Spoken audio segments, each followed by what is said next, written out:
Hello everybody, welcome back. Let's have a look at Ethereum today instead of Bitcoin. Bitcoin's more or less the same, more or less unchanged to be fair.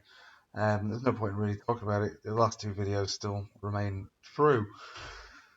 So starting with Ethereum then, as a bit of an overview for what altcoins might do. We're sitting at a 200 exponential on a 4-hourly. It's a golden cross retest, one drive bullish divergence on the RSI. The money flow index also has bullish divergence as well, marking off this candle body low that kind of bit its teeth into the 200 exponential. So it's not the perfect setup, but a bounce from here is a reasonable thing to expect. The first area of resistance is only ever so slightly above where we're at right now. 2,559. So really just, a fraction of a percent. And then beyond that, we've got the 50 and the 200 simple, which, to be honest with you, we've got a golden cross on all of these. So we're still looking all right here on the 4-hourly. But there is a little bit of a problem. We do have a short signal that was generated around here. So if we do lose this area, the next on the list is 2,400, just above that. So if we go to the daily, let's have a look at that. Again, most of these charts are still unchanged, despite all the madness that's taking place throughout the world. We'd had a trend signal that was generated around here. It's not in play anymore because the cheeky span is digging deep into the price action now. It hasn't closed here yet, so this could be resolved today, and that also means that we need to have a significant pump by tomorrow to keep this thing alive. So a close today above 2,671 would keep this trend signal alive, but at the moment that's not where we are. This hasn't formed the golden cross yet. We're below the moving averages in the center range of the Bollinger Band, which is 2,573. So a little bit further above us where we are right now before we see any more ups or downs, really. I mean, this is it, really. So support here, as we saw on the 4-hourly, resistance here, similar to the 4-hourly, also on the daily. Weekly, unfortunately, for Ethereum has always been a bit of a lame duck, but we are above the 21 exponential still for what is now, 1, 2, 3, 4, 5, 6 weeks in a row. Support on the 21 is the horizontal that we marked on all time frames, so it's sort of it's emphasized by the 21 and the 10.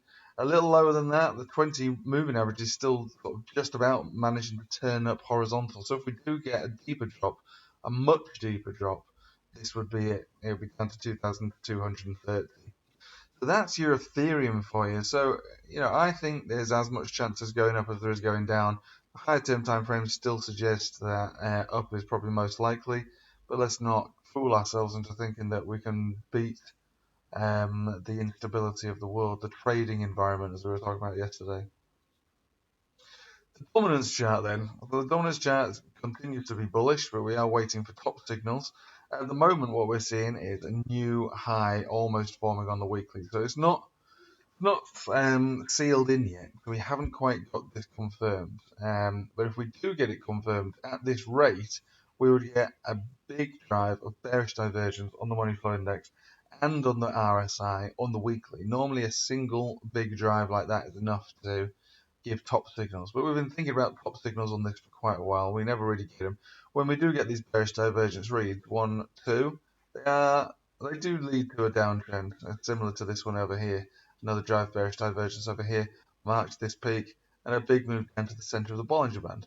So it's reasonable to assume that perhaps this signal, if and when we get it confirmed, we will see a drop. But it's not bearish divergence yet until we get a new high, and that'll be on a candle body high. And we're midweek, still plenty of time for this to close. At this point in time, I would rather get a new high on the dominant chart with the bearish divergence, so we can think about perhaps rotating some of that Bitcoin rather than just looking at this and going, okay, maybe it's going to go down, maybe it's going to go down, maybe it won't, maybe it's going to go down, maybe it won't. I think the chances are is that it will go down once you get that drive. So we are looking for another move up on the dominance chart and hopefully a close higher on the dominance chart. Get ourselves the old bear div. Sorry, I might have been calling it bull div. It's bear div we're looking for. Right, the total 2, and this is where we'll leave it. So the total 2 is back down to that major support, the support that we were talking about when we were surfing up here a couple of weeks ago. 1.13, 1.12, 1.15, what's a few billion between friends? And this is the market cap price that we're looking for a support, and we're back down to it again. Once we get lift off on here, I do still believe that this is the route that we'll be taking, not the price, but the route, which is a bounce and a move up. We're still technically bullish. If we zoom right in close, I've got the worst computer and the worst mouse. Remember, I'm away at the moment. I'm in Spain at the moment, and we're looking for perhaps a bounce either now or a little lower at 1.1 trillion now. Obviously, we've been downtrending as the weeks go on. We have lower and lower and lower supports on the 20 moving average. Because of the size and the speed of the downtrend, it's still downtrending itself. So at this point, the next major low, if we're going to get a new low on this one, it would be around 1.1. I know we already saw a wick down to those levels. We can see another one down there again.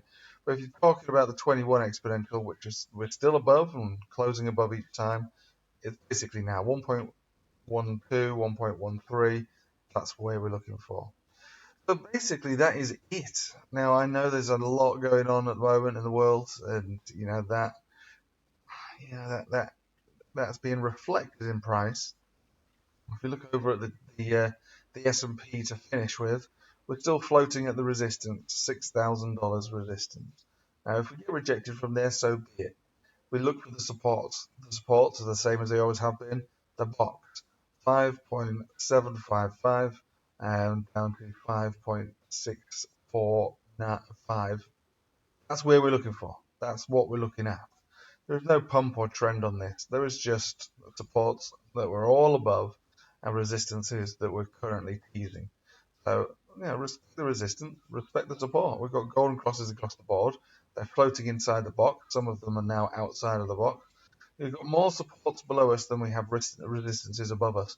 So it's not bad, but it doesn't warrant an entry point here. If it breaks from here and continues on, that's something else. But you don't buy a resistance. You would look to buy a support. The supports are still a fair bit lower than where we're at right now.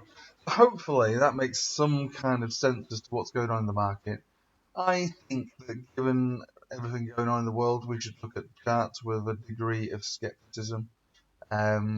Because as bullish and as promising as they generally look, when they do look promising, plus this is what I consider to be the coiling up period before the big bounce that should materialize into some decent money.